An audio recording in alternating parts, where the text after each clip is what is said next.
Do you struggle to say no even when your body is begging you to slow down? You keep pushing, you keep giving, you keep saying yes, even when it doesn't feel good. But part of you feels like you have to.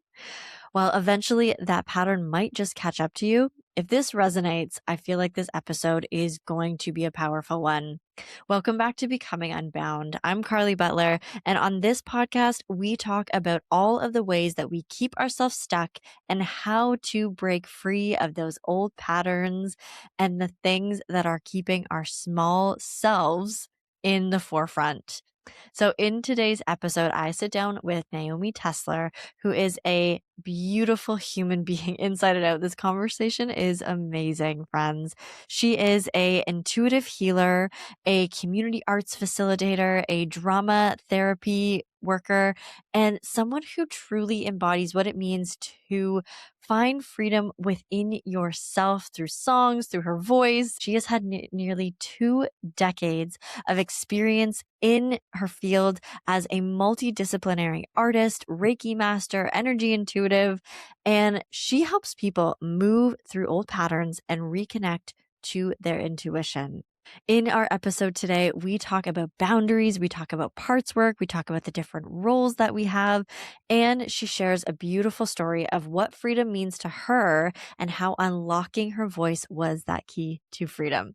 So, as you are listening, I want you to ask yourself this question. What if the reason you feel stuck isn't a lack of motivation, but a part of you that is stuck in survival mode? All right, friends, let's get into the episode.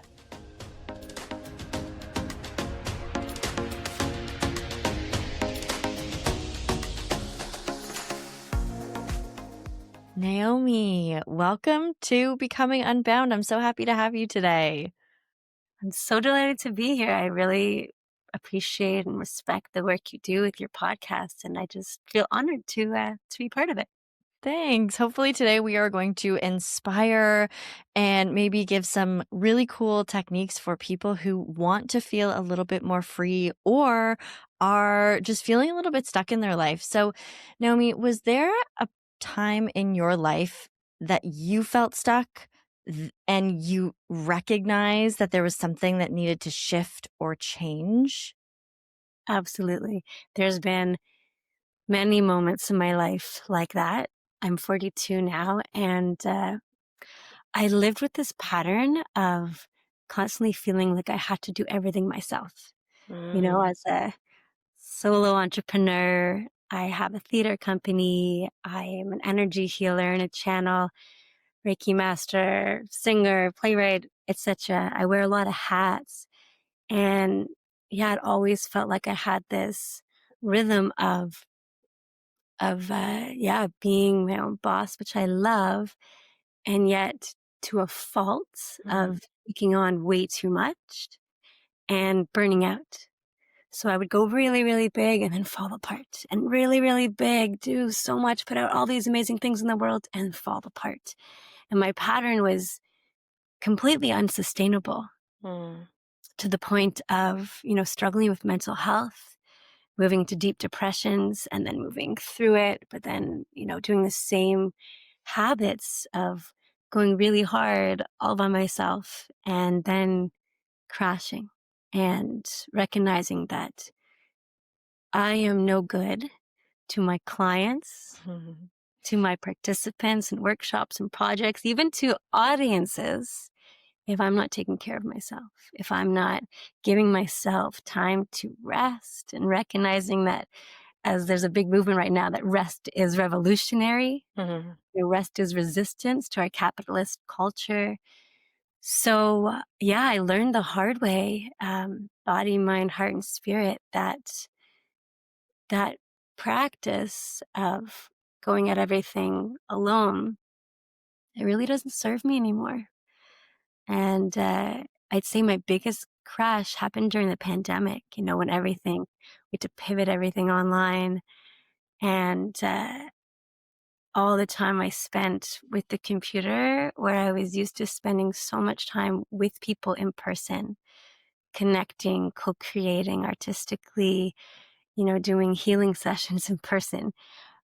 Distance healing is great. It works. It's effective. And yet for me, as somebody who's very, very much a people person, I started feeling energetically depleted and drained, and my own sense of motivation, inspiration was, I'd say, like at a level 1 out of 10. Mm. And as I'm sure you know, like operating on pretty much empty is, it's very hard to give from that place. And my work is founded on giving. And so I'd say, yeah, 2021 into 2022 was my biggest moment of burnout. Mm. And, and I had to really look at the way I live my life and totally take it apart, which was Yeah. really hard. And I know I was even thinking this morning, oh gosh, I'm coming back to that old pattern. Oh. I was looking at my to-do list and realizing, oh wow, I haven't reached out to community to co-create this with me. My theme of this fall has been collaboration, and it's been so enlightening and wonderful. But yeah, it's very easy to slip back into that. Um, and then it comes to, intergenerationally, I come from a family of entrepreneurs. I come from a family who have survived the Holocaust, who were killed in the Holocaust. So, you know, from a survivor mentality, when you talk about freedom, this place of uh, like coming from oppression, Mm. and working with folks. A lot of my career has been working with folks living through systemic oppression. And so, being in that mindset of kind of survival, and for me, survival translated into doing everything myself. Uh,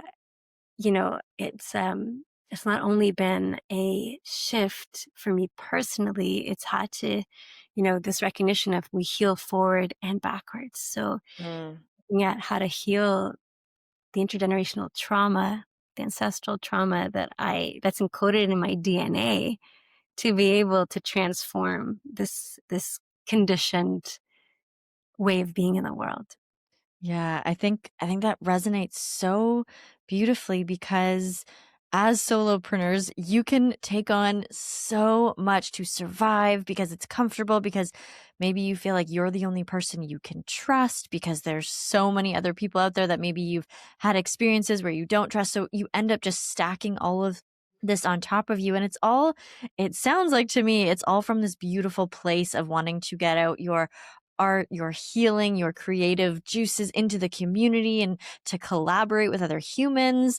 And trying to do it all really puts you in a place of just overwhelm and that burnout. And I think there's this very nuanced difference. And I wonder if this you can feel this when you started to become aware of this pattern, is that there are seasons where you go harder for your craft and for your community, and maybe Mhm. you do take on more clients, and then there are seasons of rest. I think and if you can kind of balance those out and be like, this is a season of rest or this is a season of go, go, go. But I think we end up going into these like extremes where it's like Mhm. way too much go, and then we are forced into rest. And it's really interesting that you found awareness in your most recent sort of experience of living life and being in community and being of service, that you all of a sudden were like, ooh, here's this pattern again. What did you do in that moment where, like, was there something that you dropped from your schedule? Was there something that shifted for you where you're like, oh, I have awareness that this is changing. I'm going back to that old pattern. What did Mhm. you do in that moment to regulate through that and or like not go in so deep to burnout? Yeah, thank you for that question. You just said the word regulate, Mhm. and that is absolutely key, right? I'm training to be an expressive arts therapist. I work a lot with therapy clients, and self-regulation, nervous system regulation, co-regulation is a huge part of my practice and how I work with clients and how I've learned to work with myself. So the way I the way I start sensing into the overwhelm is I literally feel my whole body quickening. My heart rate is Mhm. faster, my speech is faster, just my way of doing things feels like this, like I start recognizing I'm on the wheel, and before I used to have a hard time witnessing that pattern, being aware of it, understanding what was happening in my body. And now, since the burnout, since I've done, a lot of work to take care of myself, I have trained myself not to ignore it anymore, to Mhm. really tap into my body's wisdom and to listen. And I pay the price when I don't listen. So I no longer have capacity to ignore my body and its Yeah. voice. And so most recently, when the awareness came of, as you said, like stepping back into this old pattern that's harmful, I literally paused and allowed myself to shut off all social media platforms, go offline so I could go internally to my own system rather than these social systems and offer myself the practices that I share with clients, like meditation, dancing. I love dancing, singing, and journaling, and I'm a big collage fan. I love making collages. So yeah, coming back to my arts practice, I'm a prolific songwriter. I've been writing since I was 5. I've released 12 songs, and yet there are so many more waiting in the wings to be recorded. And when I do different concerts, I it's so exciting to on the spot choose which ones I'm going to perform. So yeah, coming to my arts practice, my creative tools, my spiritual tools. I love the practice of writing letters to different parts of myself. Okay, dear overwhelmed part, or dear anxious part, or dear inner child, or dear conditioned pattern, etc. And after I write the letter, it's so relieving. And then I channel a letter back, and it connects to parts work, which is a part of a practice called internal family systems. And also, I'm a drama therapy practitioner of 20 years. And we do a lot of work with role play and connecting as well to different parts of ourselves. And so, yeah, I've just been taking the space and time to do the work with myself that I do with others. I have a big prayer practice, tapping into my spirit guides, archangels, ancestral realm, the divine realms. So I'm very proud of myself to say that I have literally been able to cut through um, the word bullshit is coming up. Cut Yeah. through the bullshit that my mind is telling me of, like, go, go, go, go, go, go. You need to do more, more, more. And to recognize again, that's part of our unhealthy culture, Yeah. doing rather than being. And I think as females, and I think a lot of our listeners are females, that this feminine approach to life has been forgotten. Like there's such I find it I'm like sometimes just like I get sad for the female feminine version of me that just does Mm, want to like frolic and do art and draw and be creative and like sing and dance and just have like space in my life to do that. And sometimes I'm like, "Oh dear, I haven't nurtured her in so long because I have been in my more masculine frame where I am going, doing, ticking off the things in the to-do list, being very much in my accomplishment era, and it can feel good too. But I mm, think when we get so far out of balance, it's like I can feel my body literally shifting and like my masculine side gets stronger and stronger. Um, all of a sudden I'm like, "Oh, I feel kind of like I haven't let her out," or I've been living too far into this, and I wonder, um, I think you're probably intuitively and very naturally tapped into that feminine because I believe the feminine to be more creative. So that's beautiful that you can lean into that. And I think that there's both of those parts in us. And I think that it's really relevant to and sort of in what's the word? It's beneficial to have both of those parts. yeah. And that leads me, I wanted to ask a question about this parts work because I feel like that is one of the things that gets us stuck, that a part of us, masculine, feminine, part of us, a childlike self, a teenage like self, those little parts of us can be the things that have us stuck in Mm. these systems, in these societal pressures, in these, places in our life where we're like either stuck or just like we know that there's something unhealthy going on, and it's those parts of us. So is there a practice? I mean, or maybe you could give us kind of like a general overview, because I find it fascinating that Mm. those parts of us can be the thing that keeps us stuck. Would you be able to give us a little like lowdown on parts work and what that can look like, and the letters maybe that you write to those parts? Yeah, thank you for that question. I am not a full-blown practitioner of internal family Yeah, systems. yeah. So the direction I come from again is kind of weaving what I've learned about IFS with Mm, therapy practices. When we are actors, we play different roles, mm, right? And when we are, I facilitated so many trainings and workshops using theater as a tool for personal growth and healing and social change.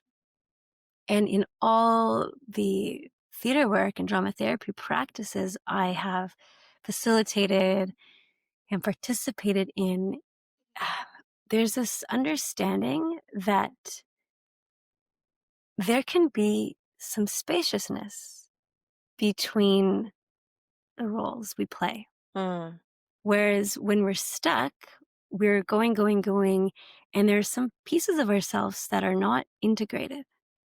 Or we're going, going, going, and we're playing out one role again that's stuck in a pattern, a familiar pattern that has maybe served us in the past.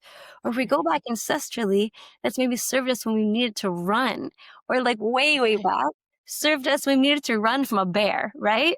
If we go way, way back to our collective origins, when there's been experiences of danger and how we respond. And, when we think about financial growth, the danger is poverty.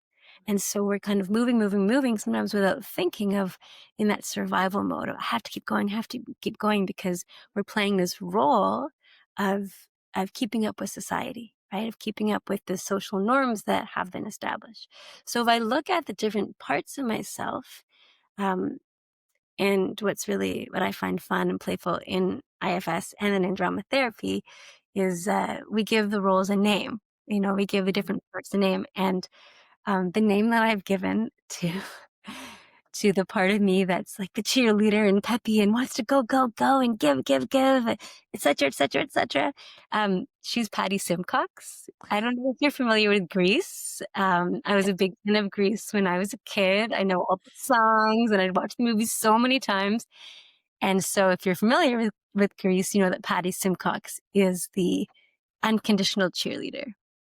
Always happy, very performative, and yet that's who she is. And so I've spent a lot of time with Patty Simcox in myself and really extrapolated, is this truly who I am? Am I always Patty Simcox? Or are there some like, what are the storms? What's Naomi's storm part? What's mm.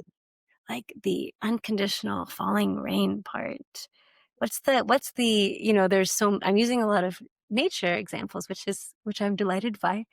And yet, there's also like I got this like growly dog part. I'm a mom, and so I have this mama bear part, So for me in a kind of creating that spaciousness where I can look at the ensemble of parts, if we're using drama therapy language, um, in IFS, what I've learned is that it's called a community of parts, right? Mhm.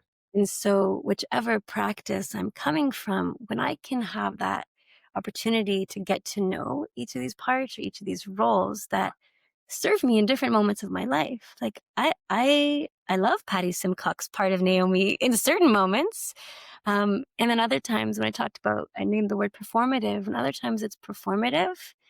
I'm putting on this mask of being so happy and inspired and motivated when really inside I'm actually feeling so low and depleted.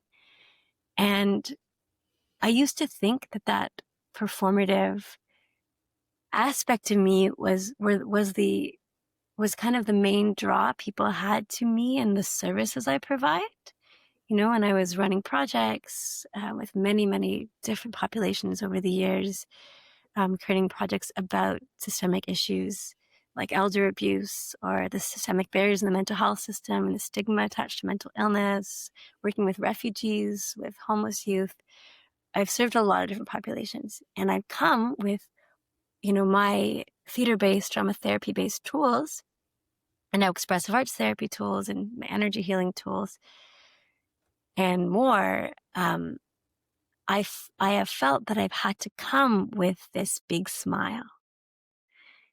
And that big smile, again, is part of that cycle that has led to burnout because I am not happy all the time. And the more I fed into that um, falsehood, uh, the more the more depressed I would become, and the more I'd have to keep performing to keep it up.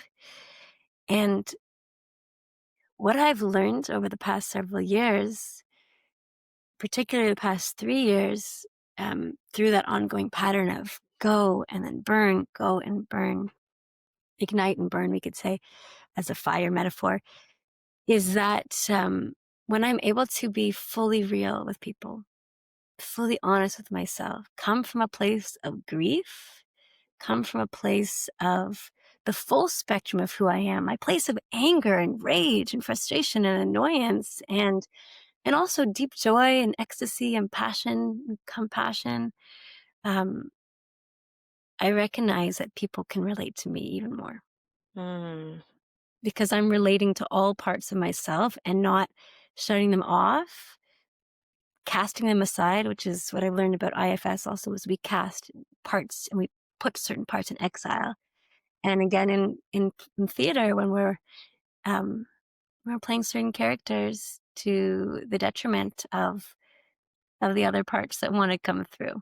And so, yeah, the gift of actually being in alignment and hearing all the parts of myself that are present right now and trusting that in the human form, my spirit, my soul is taken on this body that is called Naomi. Um, Humanity is about all the different feelings we go through, all the embodied states of being. And by shutting off Mm. those lived experiences, the feelings I have ongoing, the spectrum, the spiral, um, I'm doing a disservice to my human self and being, um, a one-sided human flattens, flattens me, I'd say. So Yeah. that's been part of the learning. I think that dynamic is really it's a beautiful awareness because you're right. Like the cheerleader version of you, she's great, but if you're not fully embodying her Mhm. and there is this person behind her who's like, "Oh, I'm actually really flat today. I actually really wanted to say no to this activity that I signed up for or to this experience that I'm said yes to but I had to show up as this cheerleader version of me." I Mhm. think people can sense it. Like there's an energetic to that. And I think in you not allowing yourself to say no to that or just saying like, "You know what? Not today, but let's schedule that for when I have more energy or when I am just like when I've had a couple hours more of rest, I think I'll be able to show up to that activity better." Like you said at the beginning, it does a disservice to those who you are showing up for, to your soul in that moment.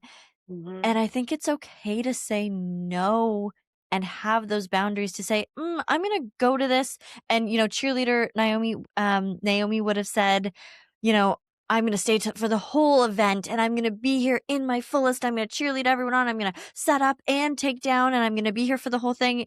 And instead you could say, you know what? No, I have energy for 2 hours today and Mhm. that's okay. And I'm going to come and connect with my community and do this thing, but I'm not going to be the first there and the first out Mhm. or the last to stay. So I think that is a beautiful awareness, and I love that you said, like, it flattens you, like, just to be that one-sided cheerleader all the time does nobody any good, and it doesn't, embrace the the dynamics, I'll say that, of a human being. And I think that that's really cool that you can see that.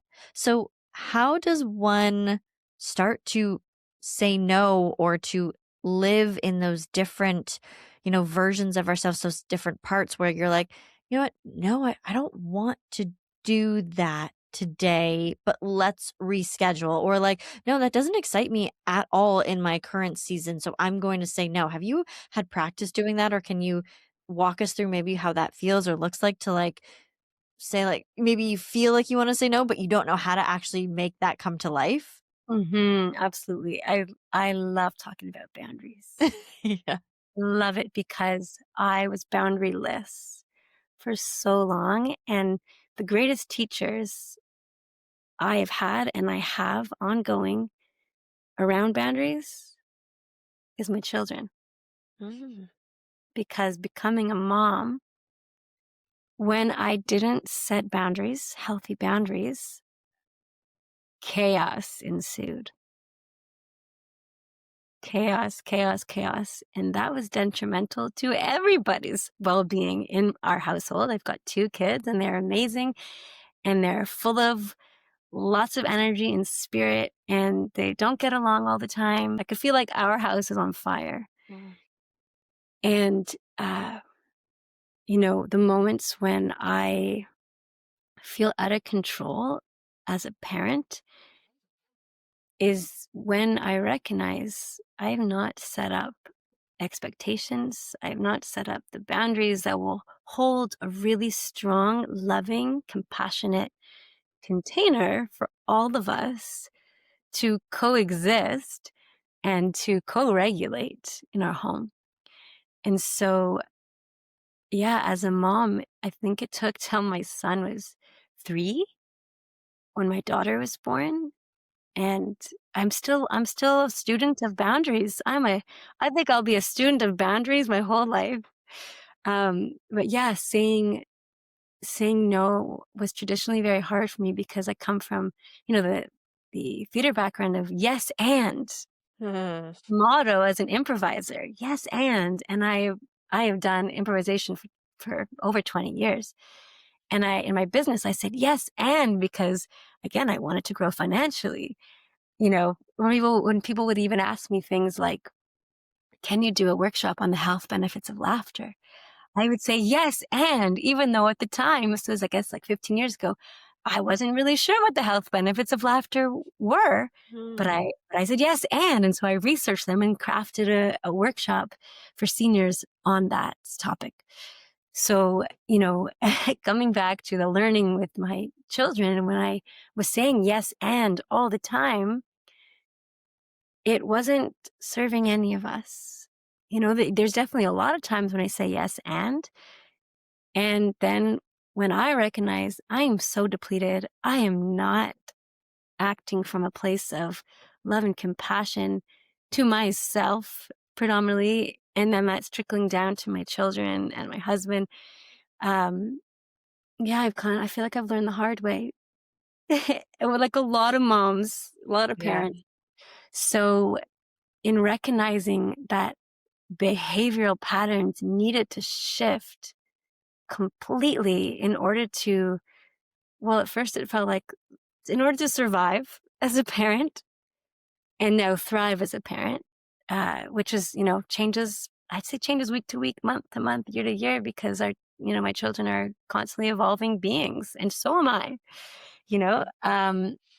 So yeah, learning boundaries as a parent, they say that as we're raising our children, we're raising ourselves as well. We're kind of repatterning, reparenting to really be in alignment with ourselves to be in alignment with our children, and that word regulate again, co-regulate.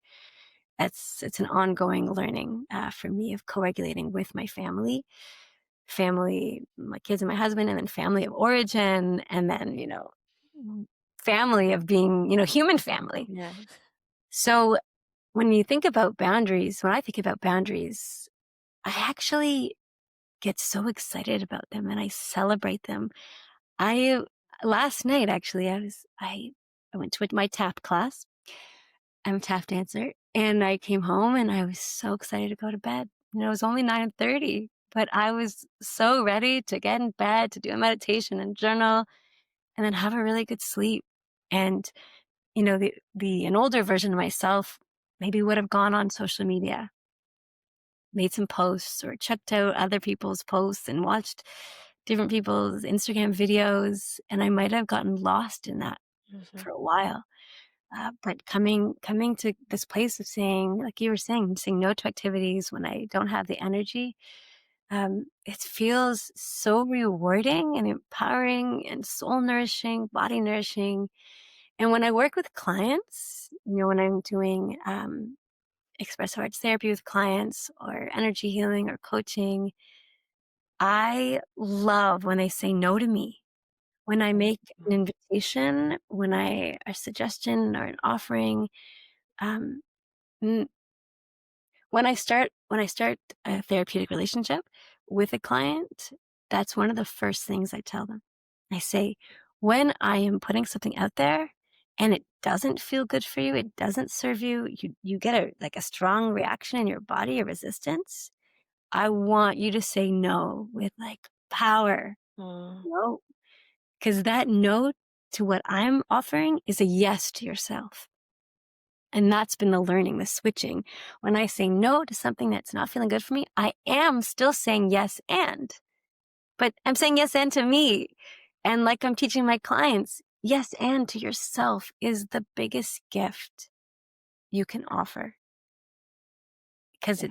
it shows me, and I hope that it's showing those that I work with and maybe those that'll hear the podcast, um, that there's a yes in the no. Mhm. That's been a huge teaching for me, and when I override my boundaries, that's when I come back to your first question of stuckness. Mm. I get stuck in an old pattern that just, yeah, drains my life force energy. Yeah, that's beautifully said, and I love how we kind of wrapped it around back to, like, that's how we stay stuck, is just saying, "Yes, yes, yes, yes, yes," but, like, I love what you said is there's a behind the no is you actually saying yes to a need that you have had, and Mm, to bring this into, like, a real world example, it brings me exactly to, New Year's about a week ago when I had kinda understood in myself, I was like, "If this isn't feeling like something that's aligned, like going out and dancing or being with friends in that night, like, doing something bigger and out at some event didn't feel like it was something that was moving through me and becoming a yes." And so I actually ended up saying no to a bunch of different other events to say, I'm not going out. I'm not dancing. I'm not going to participate in any sort of extracurricular activities today. Like, I'm just going to go to a simple potluck dinner and I'm going to be home by 11 and mm, in my pajamas before midnight even hits. And maybe I might be asleep. And mm, I like, instead of, and usually I'd be the one to tell the party story of like, oh, we went dancing until 2 in the morning and it was great. And we connected with friends and we were at this place and it was a blast. And then this New Year's, it was like, do you want to hear the fun story about how I went home and said yes to just honoring how I felt in that moment? And like that was something that I celebrated. And I think that you'd probably hear the same kind of success stories with those clients who say no to something that you're like, this doesn't feel like I want to be there. And the power that comes from saying no and breaking that pattern of saying yes, like, I don't know if you can even try to describe it, but to me, it's indescribable, that feeling of, and I can like feel it in my face right now. The feeling that you can resonate with when you say no to something is so cool. mm. It Um, is. What do you think that Absolutely. is? What is that feeling inside when you say no to something that actually is the yes? Like, what's that feeling inside of our bodies if we tap into that? Empowerment. Yeah. I see that as empowerment of acknowledging ourselves, Yes. respecting our bodies. As women, we've grown a lot through this, and yet still in many societies, many cultures, many families of origin, we are taught to overgive, to override, to ignore our bodies, right? And it's a systemic global trauma. Mm. And it's encoded, I think, still in our DNA. And when we can shift that, we are healing forwards and backwards and forwards. And so when I come back to, you know, my response right away of saying empowerment, because like what you just said, I loved when you said, I might be asleep at midnight. I felt so excited for you. I was like, well, that's juicy. Like that's amazing, because we're told that, oh, we have to celebrate at midnight. There's a way to honor the new year, which is, like a Gregorian calendar kind of like decided randomly, you know? And so when you could say like, this is actually what I want. This is actually what feels so good for my mind, heart, body, and spirit right now. It means that you're listening to your needs. As we said earlier, you're listening to your sense of embodied wisdom. Somatically, you're honoring the speed at which your nervous system is able to move. Yeah. And that's there's power in that. Yeah, I think I think when you have lived a life and probably many lifetimes of not listening, and this Mhm. would again resonate from a lot of females as well, men too. I think we've also, you know, we've done a lot of healing over the years and we've come very far. But I think that idea that you've lived a life of saying yes, yes, yes, yes, yes, and overriding and not listening, and just like all of a sudden, when you do say no, your body comes online to say, Mhm. oh my God, we have been trying to nudge you, whisper to you, talk to you, give you signs and symptoms that this is what we've been asking for. I have been asking for your physical body, your nervous system, the way that your organs want to rest and digest and like not be out till whatever time in the morning or not be overextending yourself at a social event or, being in a place where you've, totally said yes to too many things to your child and now you're just this like you can't show up as the person you want to be, as the mother you want to be. I feel like there's this great sigh of relief in all of the systems of our body, our brain, nervous system, how all those function together. And all of a Mhm. sudden, it's like they're inside your body, and it's just like, yes, this blissful feeling comes over you because you finally listened. And I Mhm. think that is like, I don't know. My next question is going to be about that version of freedom, but I feel like we just answered that question Mm. of maybe that's like the freedom that Mm. we're kind of like maybe that's the like that feeling of freedom where you're like, "Oh my gosh, I feel like I could do anything right now because I'm so empowered Mhm. because I listened." Mhm. So, Absolutely. Naomi, I always ask, what is your version of freedom? And like I said, I think we just answered it, but I Mm. wanna hear, like, how does freedom feel for you? What does it look like in your everyday? You're an entrepreneur, so there's a lot of working for yourself, which I'm sure you've discovered and you knew that that was the path that you had to take. But what does that freedom feel like? Yeah, I'm noticing I'm getting emotional because the first thing that came up was voice. As a songstress, singer-songwriter, I channel music from the divine realms, but I co-create with the divine, with my ancestors. And so freedom for me right now is singing because for a long time I listened to a small version of myself saying, oh, these songs are just for me. I'm writing this just for me. I'll put some songs into the plays that I write and the performances I do, but these songs are going to be like tucked away in a little ball. And, I'll listen to my voice recordings for myself, and maybe I'll sing these with family and friends, maybe at a gathering or open mic. But, I I eventually in my 30s came to a place of saying, by the time I'm 40, I will have an album out there. And I had to free my voice. There was literally a huge block in my throat chakra, right? The energy center in my throat where, our communication comes from, our self-expression. And as somebody for over 20 years who's supported the empowerment of participants, of clients to use their voices to embody, transforming oppression, internalized, personal, and systemic oppression, somehow I I wasn't doing that for myself in the way that I didn't even realize was there and waiting in the wings. So, so yeah, towards the end of my 30s, I freed my voice by finally finding a producer that felt safe for Mhm. me.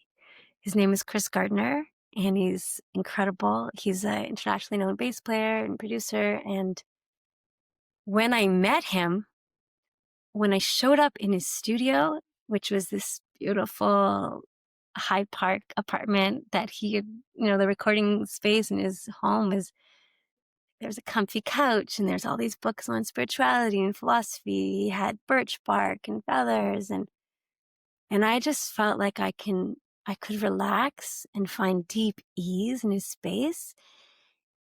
The morning I came to record my first song, which is called Till the Shadow, and Till the Shadow is about this journey, literally, of my voice, of being in this place of the darkness and the shadow, and then coming into a place of mystery, and then coming to a place of unfolding.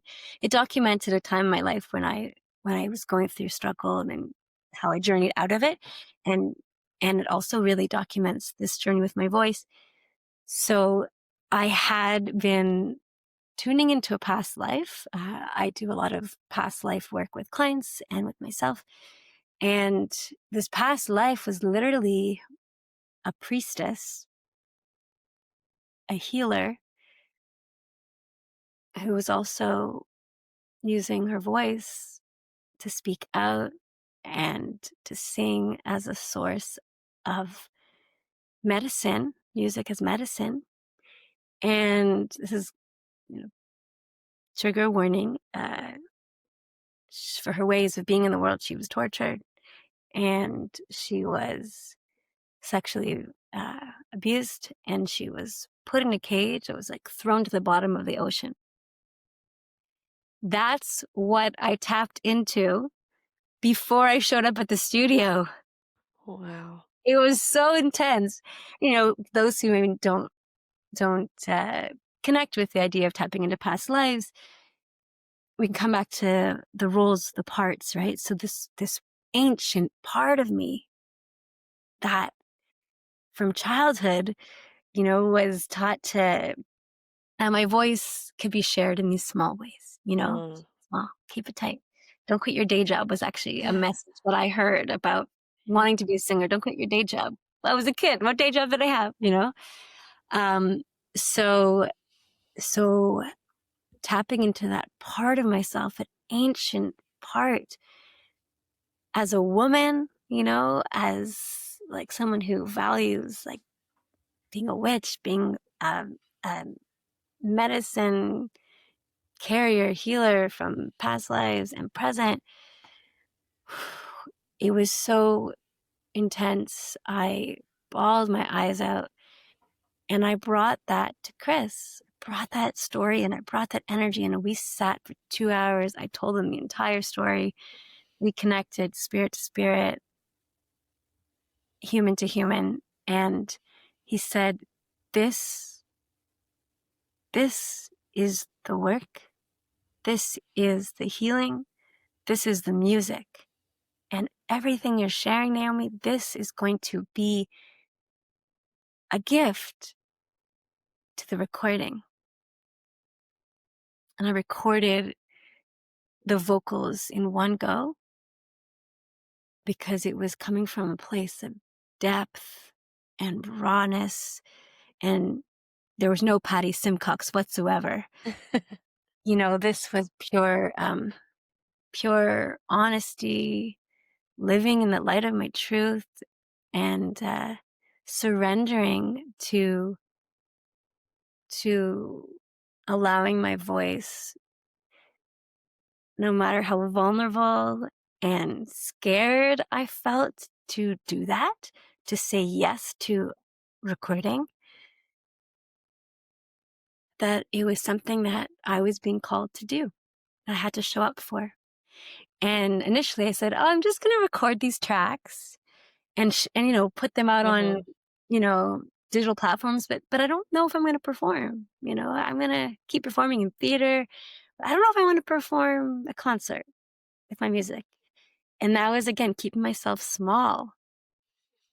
And eventually, the more I recorded, the more excited I became about performing live and sharing the music, which is my medicine, so truly my medicine, sharing it face to face with small, intimate, and large audiences, and really listening to the wisdom that if this song is my medicine, there's a possibility, a prayer, that it can be medicine for someone else, even if it's just one person, even if it's just for one moment, one time they listen to one of my tracks, that they can resonate with something. It can hold them in a place of grief, hold them in a place of pain, and in a place of inspiration and joy. It can meet them in the place that they're in. And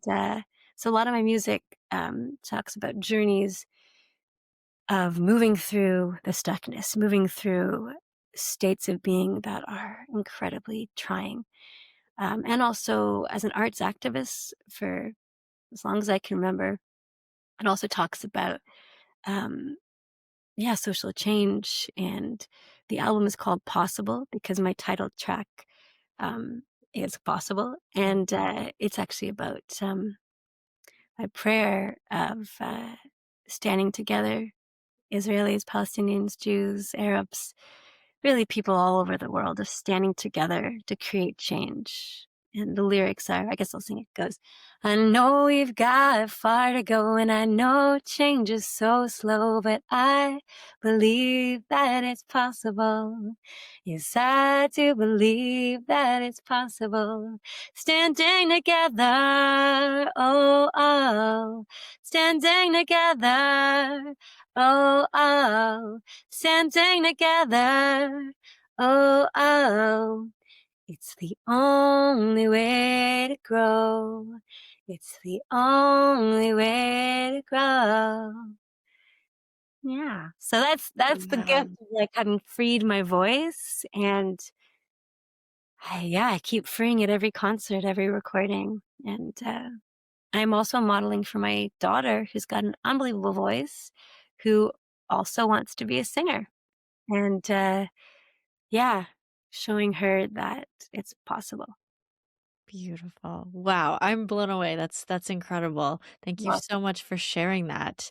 What a beautiful message. And I think that you are right. Change is possible. And I think what is key here is that being able to speak your truth. And this is why I started this podcast. This is why I encourage people who have never come on podcast to come on my podcast, because I mm, think when you speak the truth, it might seem scary, or there might be some consequence that you fear on the other side of that. But in all of my experiences of speaking truth in difficult situations or in positive situations where you're just like, I just want to tell you this amazing thing, or Mm, having those difficult conversations or being honest and speaking to yourself in a new way is mm, such a cool tool for unlocking a new part of yourself and experiencing freedom on the other side of that truth. mm, And I think it's really interesting because your truth might not land with everyone and we might not resonate the same way. mm, But if you can if you can listen to your own truth, mhm, there's also that means that you can probably hold space for someone else's truth. mhm, And I think part of this podcast is about having the freedom to speak your own truth and then also to listen to others and know that that is possible to coexist in these spaces. And I think that's just, I don't know, that it gives me like goosebumps everywhere that I know that there's a level of freedom that is possible for, and that word just keeps coming up, for everyone in our lives, in our immediate circles, and the world at large. And I think that your message to end off this podcast right now, here in this moment, is exactly kind of what we needed. And I hope that the listeners can take something beautiful away from that. mm. Thank you so much. Thank you so much for coming on today. Mm. And Naomi, if someone wants to find more of your beautiful songs or your work or your art or any way to work with you, where can they find you? Yeah, so my music is on all digital platforms: Spotify, Apple Music, Bandcamp, YouTube, SoundCloud. And you can follow me and my stories on Instagram. My handle is Naomi Hana, that's Hana Tessler. And then you can find out about working with me at my website, naomitessler.com. And for theater work, it's branchouttheater.com. And yeah, I'm just so grateful to have had this opportunity with you, Carly. And for the listeners, may it be so that there's been a message, a little seedling here that can be of service to you. Amazing. Thank you so much, Naomi. This has been a beautiful conversation. Thank you. All right, friends, if this conversation did something for you, just made a little bit of a change, I want you to do a couple things for me. You can either share this with someone else in your life or hit that subscribe button, follow on Spotify or Apple, and just share the love. And that is one of the beautiful ways that you can support this podcast is by subscribing or sharing it with others. Thank you so much for tuning in today, and we will see you on the next episode of Becoming